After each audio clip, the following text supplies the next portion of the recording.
நண்பர்களுக்கு வணக்கம். அதாவது சின்ன குழந்தைங்களால ஒரு அசாத்தியமான கேள்விகள கேட்க முடியுமான்னா, கண்டிப்பா கேட்க முடியும். ஏன்னா, அந்த குழந்தைங்க சில விஷயங்கள்ல பல விஷயங்கள பாக்குது.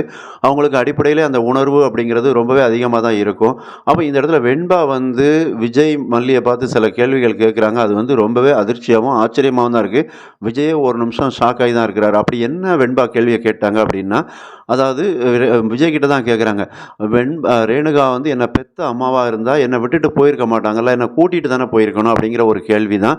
விஜய் அப்படியே உடம்ப உலுக்க ஆரம்பிச்சிருச்சு. மல்லி அதிர்ச்சியில உறைஞ்சு போய் பார்க்குறாங்க. அப்ப இந்த மாரியான ஒரு கேள்விய வந்து விஜய் எதிர்பார்த்திருக்க மாட்டாங்க. ஏன்னா, தன்னோட பொண்ணுகிட்ட இந்த மாரியான கேள்வி வரும் அப்படின்னு எதிர்பார்க்கல. அதே நேரத்தில விஜயுமே அந்த ஒரு விஷயத்த யோசிக்கவே இல்ல. ஏன்னா, ஒரு பெரிய பிசினஸ்மேனா இருக்கக்கூடிய விஜய் மனசுல கூட இந்த மாரி ஒரு எண்ணம் வரல. ஏன்னா, ரேணுகா வந்து அவங்க அப்பா கதிரேசன் கூட்டு போறாங்க. "நீ வா, நம்ம வீட்டுக்கு போகலாம்" அப்படின்னு சொல்றாங்க. எந்த ஒரு பொண்ணுமே தான் புருஷன விட்டு போனாலும், தான் பிள்ளைங்கள விட்டு போமாட்டாங்க. அப்ப இந்த இடத்துல தான் அந்த விஷயத்த வந்து அந்த குழந்தை கண்கூடா பாக்குது. எப்படி அப்படின்னா, வெளியில விளையாண்டுக்கிட்டு நிக்குது. அப்போ அவங்க அப்பா கூப்பிட்ட உடனேயே மல்லியெல்லாம் அந்த கதிரேசன் திட்டிட்டு போறாரு. அப்ப ரேணுகாவையும் கூப்பிடுதாங்க. ரேணுகா ஒரு நிமிஷம் ஷாக் ஆகி தான் இருக்கிறாங்க.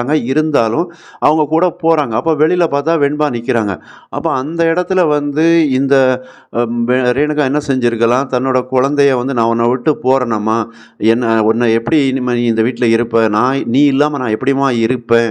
அப்படிங்கிற மாரியான ஒரு சென்டிமெண்டான 2 வார்த்தைய அந்த குழந்தைய கட்டிப்புடிச்சு, அரவணைச்சு பேசியிருந்தாங்க. மனமுருக பேசியிருந்தாங்கன்னா, அந்த குழந்தை மனசுல ஒரு பதிவாயிருக்கும். நம்ம அம்மா வீட்ட விட்டு போறாங்க அப்படிங்கிற ஒரு சின்ன கவலையோ, வருத்தமோ இருந்திருக்கும். ஆனா இவங்க ரேணுகா எப்படி போறாங்க? அவங்களுக்கு விஜய் நெனச்சது நடக்கல. விஜய் தன்னோட கழுத்துல தாலி கட்டல அப்படிங்கிறது ஒரு பக்கம் இருந்தாலும், மல்லி சாதிச்சுட்டாங்க அப்படிங்கிற ஒரு போட்டி தான் எடுத்துக்கிட்டு, அந்த ஒரு மல்லி மேல உள்ள வெறுப்புல அவங்க போயிட்டுருக்காங்க. அப்ப இந்த விஷயம் தான் அவங்களுக்கு ஒரு அ அ கால சுத்துற பாம்பா வந்து நிக்குது. அதாவது தவறான ஒருத்தர் வந்து எப்பவுமே என்ன பண்ணுவாங்க, ஒரு தவறான செயல்கள தான் செய்வாங்க. அப்ப ரேணுகா வந்து இங்க நல்லவங்க மாரி சில டிராமாட்டிக் விஷயங்கள பண்ணா கூட, அதாவது எனக்கு வந்து மல்லிகிட்ட போய்க்கிட்டு, "உனக்கு விஜய் கிட்ட இருக்க சொத்து, பணம் எல்லாத்தையும் எடுத்துக்க. எனக்கு விஜயும், வெண்பாவையும் குடுத்துரு" அப்படின்னு சொல்லலாம். அது வந்து டயலாக்கு சென்டிமென்ட்டா பேசலாம். அது எல்லாரோட இரக்கமும் தான் மேல வரணும், கருணையும் வரும் அப்படிங்கிறதுக்காக பேசியிருக்கலாம். ஆனா, இந்த இடத்துல தான் ரேணுகா வந்து தோத்து போயிருந்தாங்க.